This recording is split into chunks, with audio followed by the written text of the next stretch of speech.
Les voy a invitar a que abran sus Biblias en la primera carta del apóstol Pedro. Seguramente ustedes ya se ubican en esta carta. Y vamos a leer el texto del capítulo 1. El texto está en el versículo 8 y 9.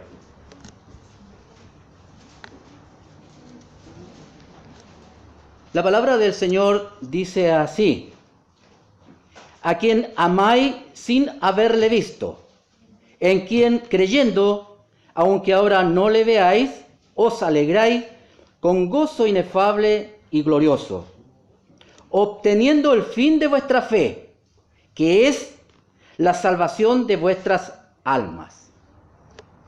He ahí el texto con el cual vamos a meditar, y el Señor nos tiene en esta tarde, nos trae su palabra. Oremos. Señor nuestro Dios y Padre, acudo ante usted en estos momentos para rogar por la asistencia del Espíritu Santo en este periodo en que estaré exponiendo su palabra. Que no sean, Señor, mis ideas ni mis convicciones, sino que sea su santa palabra la que sea expuesta en esta tarde para honrar, Señor, para glorificar su santo nombre y el de nuestro Señor Jesucristo. Amén.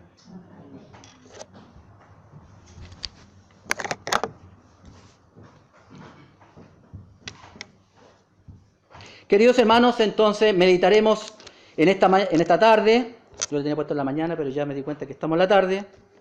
En la primera carta del apóstol Pedro, dirigida, como ya hemos dicho en otros momentos, pero como contexto inmediato lo vamos a recordar, dirigida a todos los cristianos, ¿cierto?, de Jerusalén, que habían sido expulsados, son expatriados de su nación, porque habían sido acusados, ¿cierto?, por Nerón de haber incendiado Roma, lo cual ellos no hicieron. ¿Ya? Lo último que nos había dicho el apóstol Pedro fue lo siguiente. No sé si la memoria a ustedes les recordará algo, pero lo último que nos habló en este texto el apóstol Pedro fue: la fe es probada por Dios. Y miren qué cosa, lo que estamos viviendo. En Santiago, el apóstol Santiago en el capítulo 1, versículos 2 y 3 dice lo siguiente: hermanos míos, refiriéndose a todos nosotros los cristianos, tened por sumo gozo cuando os halléis en diversas pruebas, sabiendo que la prueba de vuestra fe produce paciencia, la que vamos a necesitar mucho. En toda circunstancia, en todo caso, no solamente por esto. El apóstol Pedro hace, hermanos, una analogía entre el oro y la fe, que es el versículo anterior que yo no leí, pero lo habíamos leído el periodo anterior del otro mensaje. Hace una analogía entre el oro y la fe, afirmando que nuestra fe es mucho más valioso que el oro.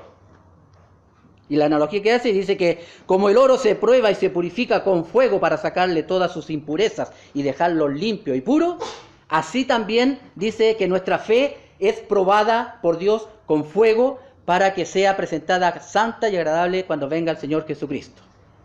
Esa es la analogía que hace en el versículo anterior Pedro respecto a la fe, que era la que está siendo probada. Y ahora, en los textos siguientes, Pedro nos va a hablar del fin de la fe, o el motivo o la causa de la fe. Específicamente el texto dice el fin de la fe. El apóstol Pedro nos cuenta que estos cristianos que estaban siendo perseguidos y que huían de su tierra para cuidar su integridad física, para no ser detenidos, tomados presos, torturados y muertos, ¿cierto?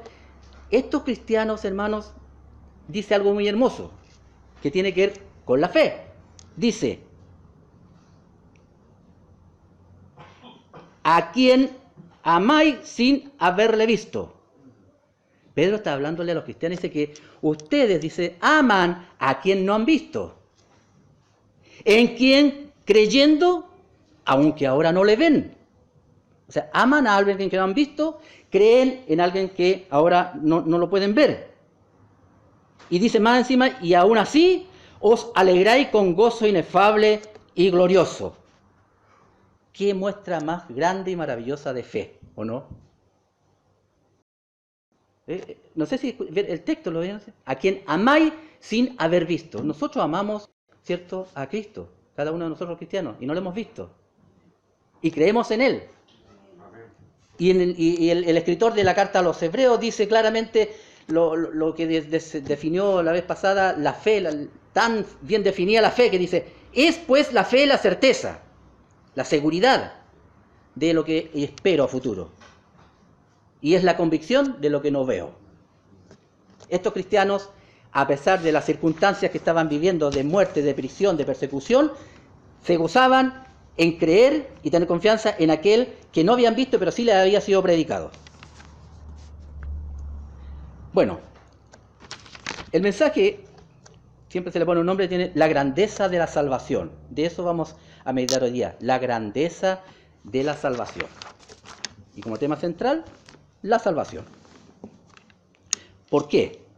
Porque en el texto, ¿cierto?, de Pedro dice,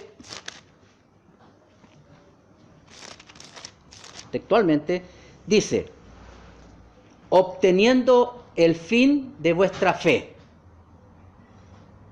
Dice que es la salvación de vuestras almas. ¿Por qué es importante la fe? ¿Cuál es el fin de la fe? Tal como dice el texto de la palabra de Dios, dice que el fin de la fe es la salvación del alma. El apóstol Pedro escribe, siendo inspirado por Dios, que el fin de nuestra fe es la salvación de nuestras almas.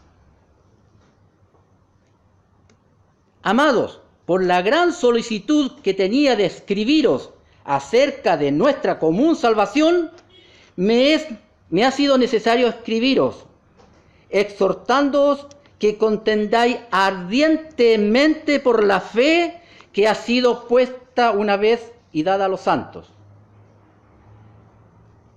Judas nos exhorta a que contendamos ardientemente por la fe. Ahora, es verdad que sin fe no veremos a Dios. Yo creo que eso es todo lo que nosotros ya sabemos, porque la Biblia nos ha enseñado de un principio, y lo hemos comentado, ¿cierto?, que sin fe no vamos a ver a Dios.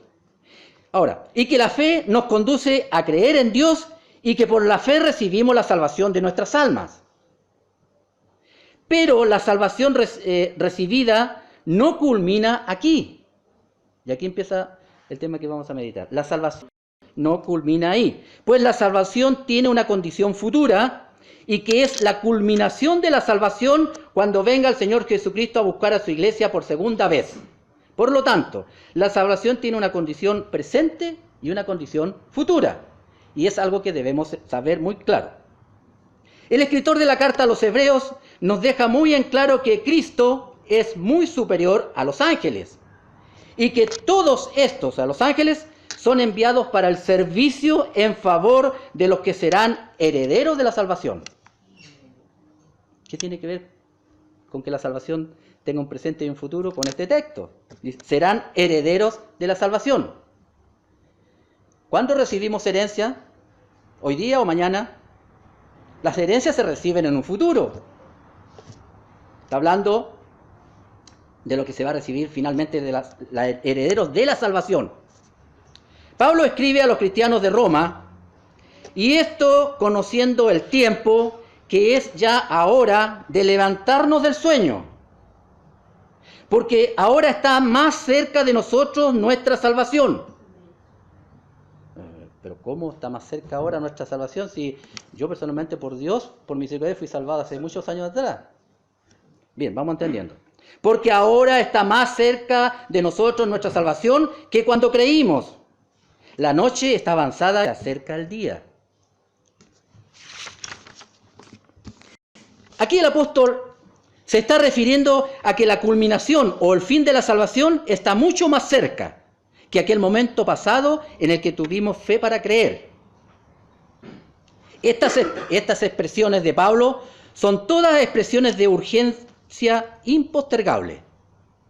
Él está diciendo que el tiempo, la oportunidad para escuchar y obedecer es muy breve, o sea que es ahora mismo. Eso está queriendo decir en el texto. Hermanos, les digo algo. No queda tiempo para la apatía del Evangelio, ni para la complacencia de la forma de vivir, ni para la indiferencia ante Cristo. No hay tiempo.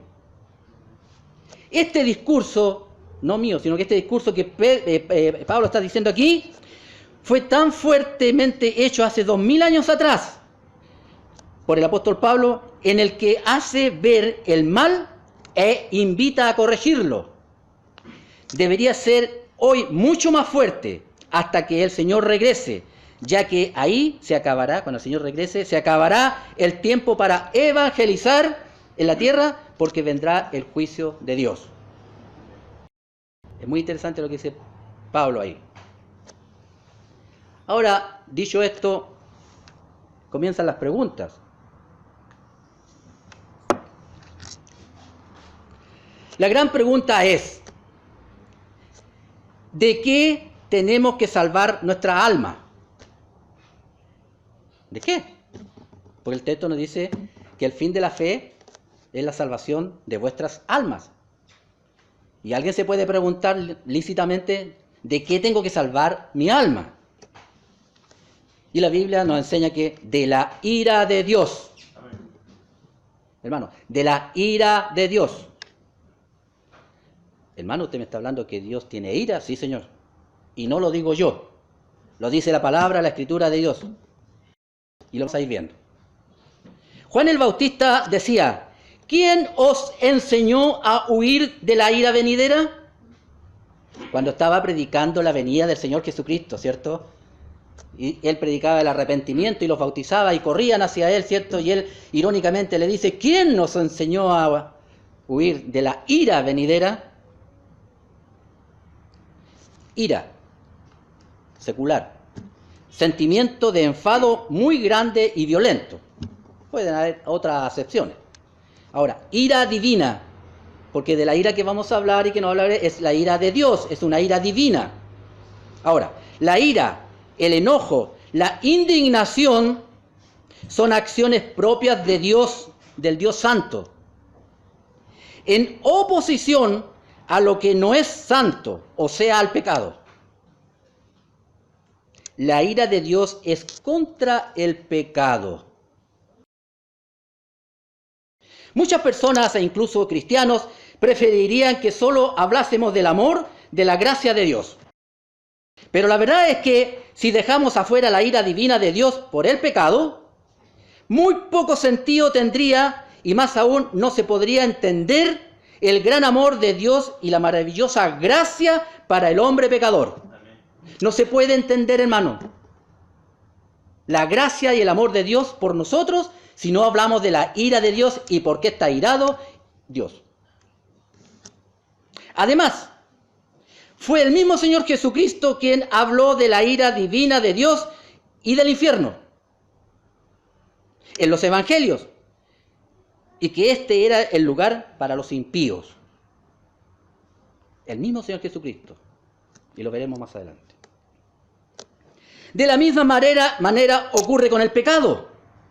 Si al pecador no se le informa bien cuál es su pecado o cuál es su ofensa contra Dios y sus consecuencias, difícilmente se sentirá culpable, no sentirá ningún arrepentimiento y por desgracia no pedirá perdón nunca a Dios, ya que desconoce la gravedad de su destino y desconoce cuál será su fin. Gracias a Dios, Él nos dejó la palabra, la Biblia, en donde nos explica nuestra situación y nuestro destino final.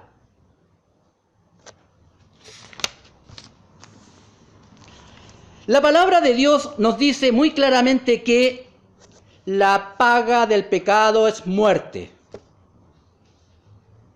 En Romanos 6:23 dice así. Tal vez usted se preguntará, hermano oyente, ¿por qué el castigo del pecado es muerte? O sea, una cosa que el castigo del pecado sea muerte, pero ¿por qué? ¿Por qué el castigo del pecado tiene que ser muerte? Podría haber sido otra acción. Pero definitivamente el pecado, entendiéndose por pecado la ofensa a Dios, el no acatar lo que Dios mandó, el desobedecer a Dios, eso es pecado. Hermanos, la razón el origen de esta sentencia, porque es una sentencia, se encuentra en el Edén, en el Génesis. Y el responsable fue Adán, que fue desobediente aunque Dios le advirtió lo que ocurriría si desobedecía. El texto bíblico es el siguiente. Y mandó Jehová Dios al hombre Adán, diciendo: de todo árbol que hay en el huerto podrás comer, pero del árbol de la ciencia del bien y del mal no comerás, porque ciertamente el momento que comieres de él, morirás. Hasta ese entonces el mundo, que era pequeño, no sabía la existencia y no conocía la muerte, porque Adán no fue creado por Dios para morir. La muerte es la consecuencia del pecado.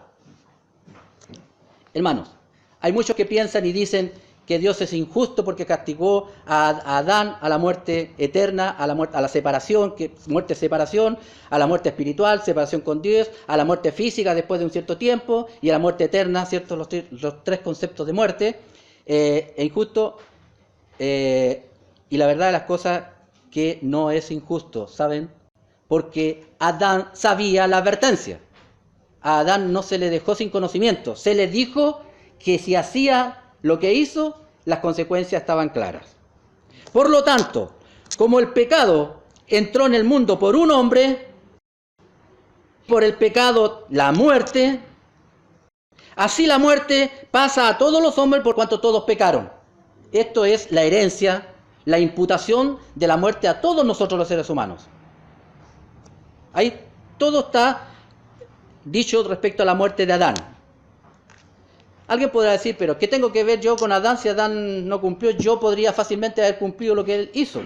O algún ser humano muy noble de este mundo, muy pío, podría haberlo hecho mejor. No es cierto. Porque todos los seres humanos después de Adán estamos contaminados por el germen del pecado. Pero Adán fue el único hombre que ha existido sin pecado. Así que él era el más capacitado. No hay otro. Y además él fue nuestro representante federal ante Dios. Él representó a toda la raza humana.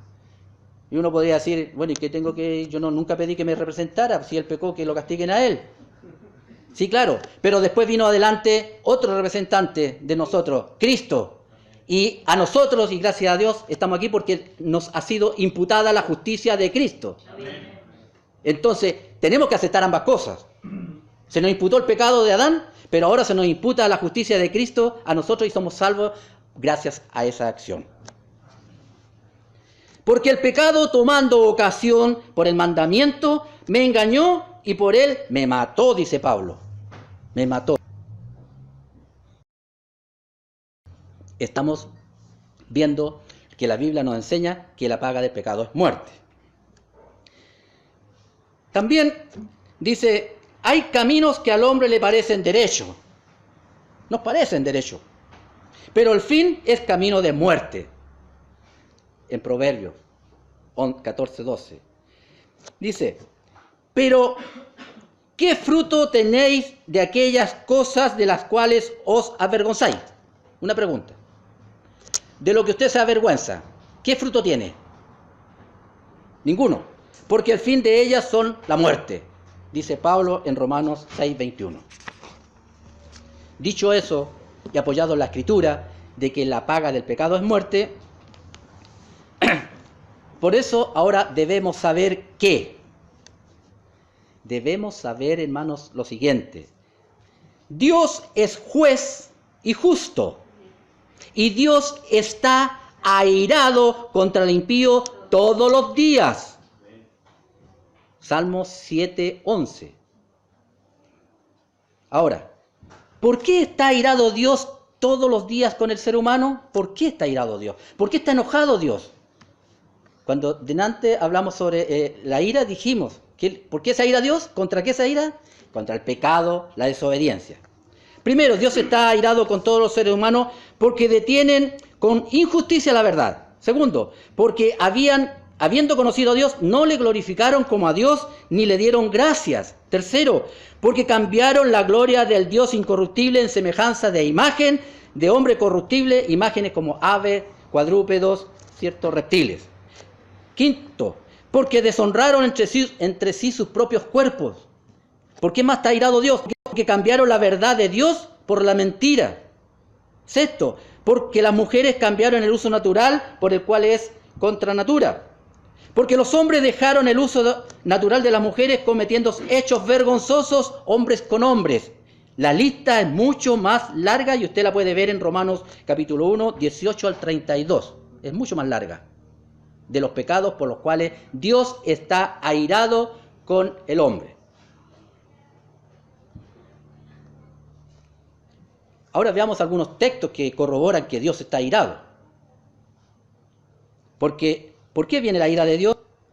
Por la desobediencia y el pecado. Y veamos qué nos dice la palabra de Dios al respecto. Nunca olvidemos que nuestra norma de regla y fe y conducta es la Escritura. Ella es la que nos dice lo que debemos hacer y no hacer. Y nos dice: pero del árbol del conocimiento del bien y del mal no comerás, porque el día que comieres de él, ciertamente morirás. 1. 2. Por eso la ira de Dios se revela desde el cielo contra toda impiedad e injusticia de los hombres que detienen con injusticia la verdad. Romanos 1:18. Pero por tu dureza y por tu corazón no arrepentido, atesoras para ti mismo la ira para el día de la ira y de la revelación del justo juicio de Dios. Aquí ya nos estamos adelantando a algo, y es que va a haber un juicio. Ahora, el que cree en el Hijo tiene vida eterna. Maravilloso. Pero ¿qué ocurre con el que no cree? El que rehúsa creer en Cristo. Pero el que rehúsa creer en el Hijo no verá la vida, sino que verá la ira de Dios estará con él. Entonces, ¿Dios se aira, hermano, o no? ¿Está airado contra el pecador? Amén. Queridos hermanos, la ira de Dios es una realidad. Es una realidad. Solo veremos algunos textos que nos confirman la ira de Dios, porque hay muchos. Dice: Ni su plata ni su oro podrá librarlos en el día de la ira de Jehová, pues toda la tierra será consumida con el fuego de su celo. Y vayamos a Mateo 24 y Apocalipsis y veremos que sí está profetizado que va a ser así. ¿Quién permanecerá delante de su ira? ¿Quién quedará en pie en el ardor de su enojo? Su ira se derrama como fuego, y por él se hienden o se quiebran las peñas. Nahum 1:6, el anterior Sofonías 1:18. Dice: porque haré estremecer los cielos, y la tierra se moverá de su lugar, en la indignación de Jehová. Está indignado de los ejércitos, en el día de su ardor de su ira. Isaías 13:13. La ira de Jehová contra los que hacen mal. ¿Contra quién está airado Dios? Contra los que hacen mal, para cortar de la tierra la memoria de ellos. Salmo 34:16. Hay muchos más textos que corroboran que Dios está airado y por qué está airado.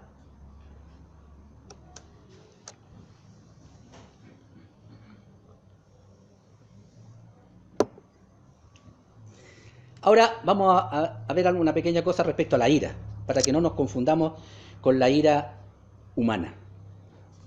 La ira de Dios no es una pérdida de autocontrol ni un estallido irracional y caprichoso de enojo de Dios. La ira divina no debe ser considerada como un mal temperamento celestial o como que Dios está atacando a los que le caen mal. No es eso la ira de Dios. La ira de Dios es la repulsión que surge del carácter mismo de Dios hacia todo lo que es violencia y pecado contra Él. Esa es la ira de Dios. A eso atiende la ira de Dios. Dios ama. ¿Qué ama? Apasionadamente la pureza, la paz, la perfección, la sinceridad.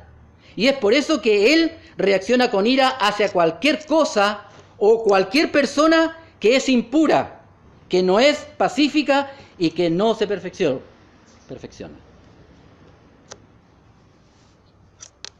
Ahora lo voy a llevar a algo que tal vez han escuchado, pero lo vamos a poner como ejemplo. ¿Ha escuchado usted la famosa frase esta? Dios aborrece el pecado, pero ama al pecador. Queridos hermanos, esta frase no es bíblica. Búsquela, no va a encontrar en ninguna parte. Con una buena concordancia de Strong tampoco.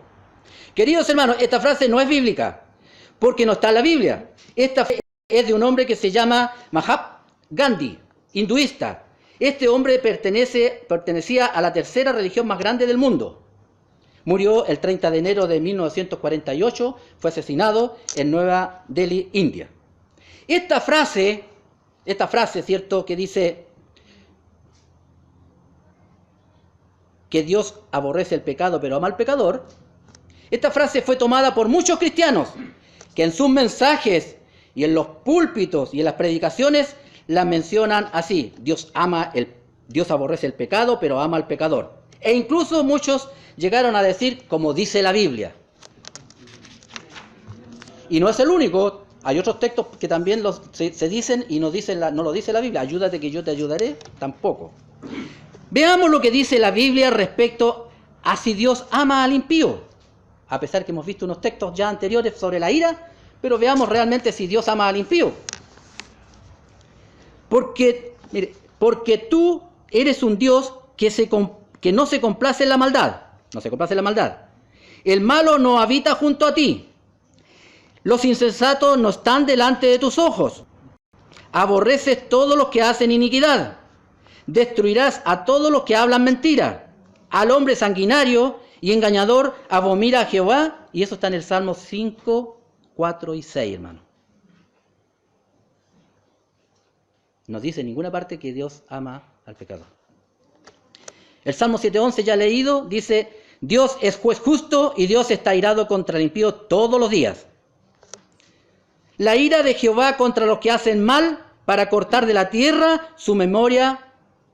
Salmo 34:16. Abominación son a Jehová los perversos de corazón, mas los perfectos de corazón les son agradables. Proverbios 11:20. Nadie os engañe, hermano. Nadie os engañe con palabras vanas, porque por estas cosas viene la ira de Dios sobre los hijos de desobediencia. No seáis pues partícipes con ello. Apóstol Pablo lo dice a los Efesios capítulo 5, 6 y 7. Hay muchos otros textos que nos dicen que Dios está airado con el pecador. Yo tenía muchos más, los tuve que cortar. Ahora, hermano, después de conocer nuestra condición ante Dios, debemos o deberíamos preguntarnos lo siguiente: ¿a dónde nos conduce la ira de Dios?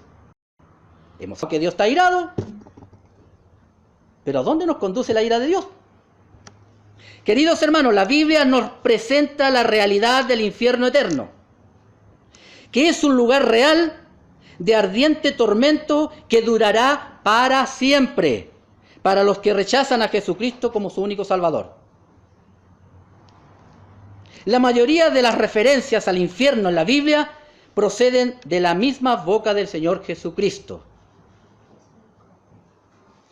Escuchen: y cualquiera que diga fatuo quedará expuesto al infierno de fuego. ¿Quién lo dijo? El Señor Jesús en Mateo 5. Y no temáis a los que matan el cuerpo, mas el alma no pueden matar. Temed más bien a aquel que puede destruir el alma y el cuerpo en el infierno. ¿Quién lo dijo? Señor Jesucristo en Mateo 10. Serpientes, generación de víboras, ¿cómo escaparéis de la condenación del infierno? El Señor Jesucristo en Mateo 23.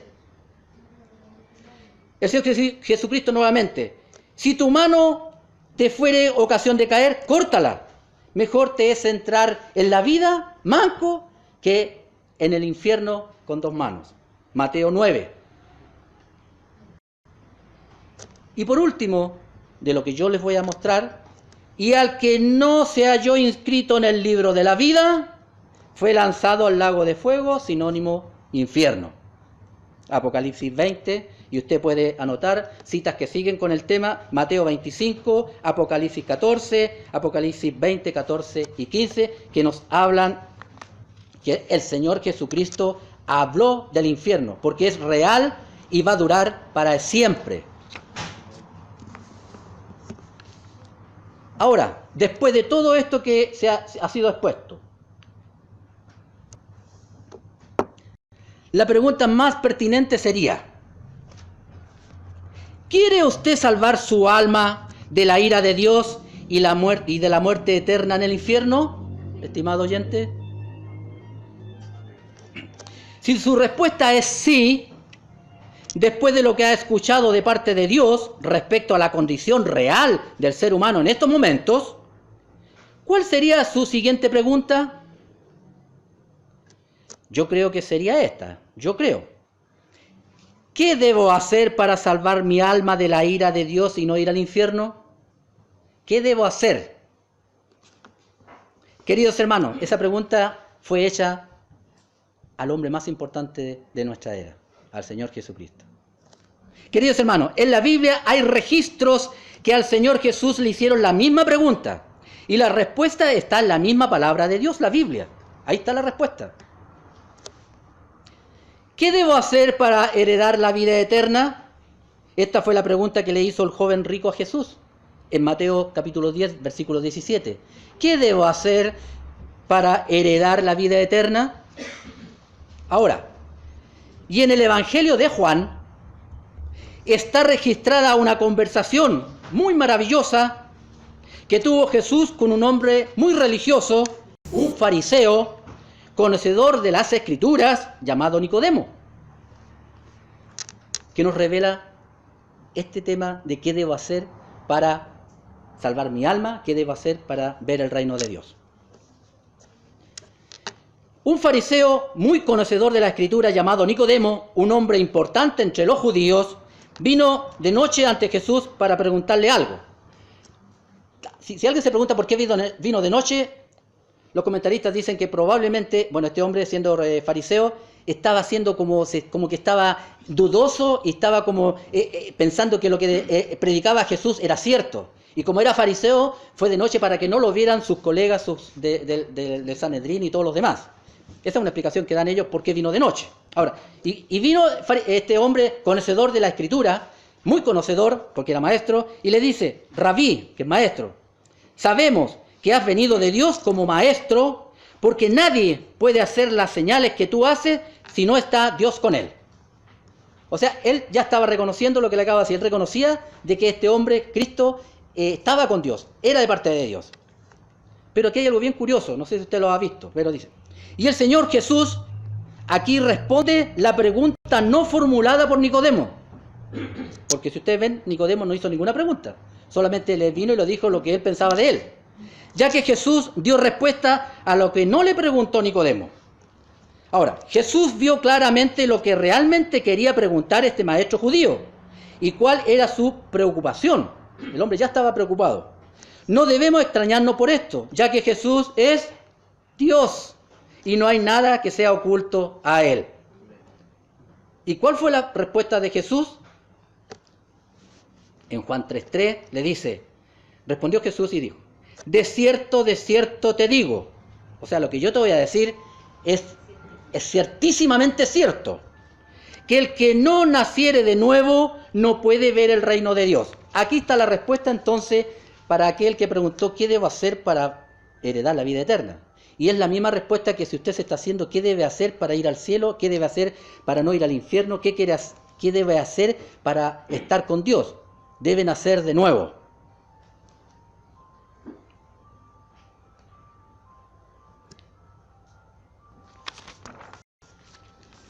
Nicodemo, hasta este momento, no entendiendo lo que Jesús le estaba explicando, tal vez estaba atónito, no sé, le hace dos preguntas muy lógicas para nosotros los seres humanos. Cuando le dijo, debes nacer de nuevo, y él le hace dos preguntas. Dice, ¿cómo puede un hombre viejo nacer de nuevo? ¿Puede acaso entrar por segunda vez en el vientre de su madre y nacer? Porque no era entendible Las cosas del Señor se entienden espiritualmente y son locura para el no cristiano. Ahora Jesús responde a estas dos preguntas de Nicodemo y le dice: de cierto te digo, que el que no naciere de agua y del Espíritu no puede entrar en el reino de Dios. Le dice, y no te maravilles de que te dije, os es necesario nacer de nuevo. No te maravilles de eso, porque no es una gran maravilla, para Dios no lo era. Pero ahora le aclara algo más. Primero dice, te es necesario nacer de nuevo. Pero ahora, después de sus dos preguntas, le explica de qué forma nacer. Y le dice, de agua y de espíritu. ¿Y qué le pasó a Nicodemo? Nicodemo le hace una tercera pregunta, ya que aún no entiende lo que Jesús le está diciendo. ¿Qué le dice Nicodemo? ¿Cómo puede hacerse esto? Nacer de agua y de espíritu. ¿Cómo? Y Jesús le da una respuesta que a muchos maestros que no saben responder realmente lo que está en la Biblia nos debería dar vergüenza. Respondiendo Jesús le dijo, ¿eres tú maestro de Israel y no sabes esto? Digo esto, hermano, porque si nosotros somos cristianos, tenemos que tratar siempre de estar al día con la Escritura, que nunca, cuando nos pregunte algo, no sepamos qué responder. Podemos quedar sin respuesta y la vamos a traer después, pero lo más importante es que conozcamos la Escritura. Este hombre supuestamente la conocía, y el Señor Jesús le dice, ¿eres tú maestro de Israel y no sabes esto que te estoy diciendo? Hermanos, toda persona que cree en que Jesús es el Hijo de Dios, que fue torturado, levantado en una cruz, que murió en esa cruz, que resucitó al tercer día y que ahora está sentado al lado derecho de Dios Padre y que de ahí vendrá a buscar a su iglesia y que resucitará a todos sus salvados, dándoles un cuerpo glorificado y que después reinaremos con él, ese es un nacido de nuevo. Todo aquel que cree eso es un nacido de nuevo, o sea, es una nueva criatura. Entonces la pregunta ahora es la siguiente. ¿Qué debo hacer para nacer de nuevo, obtener perdón de mis pecados y la vida eterna? Primero, reconocer que has ofendido a Dios, voluntariamente y deliberadamente. 2. Reconocer que usted no puede hacer nada bueno que agrade a Dios. 3. Reconocer que si usted sigue así, solo verá la ira de Dios. 4. Reconocer que el único medio para salvarnos de la ira de Dios es Jesucristo. No hay nada más. Reconocer que Cristo murió en su lugar, en la cruz, y que ahí pagó su cuenta. Ahora debe arrepentirse de vivir pecando y ofendiendo a Dios y pedirle perdón en los méritos de Cristo que Cristo hizo por usted. Pedir perdón. Y otra pregunta se nos viene aún con esto. Se puede hacer el no creyente. ¿Y si yo hago todo eso que usted dice?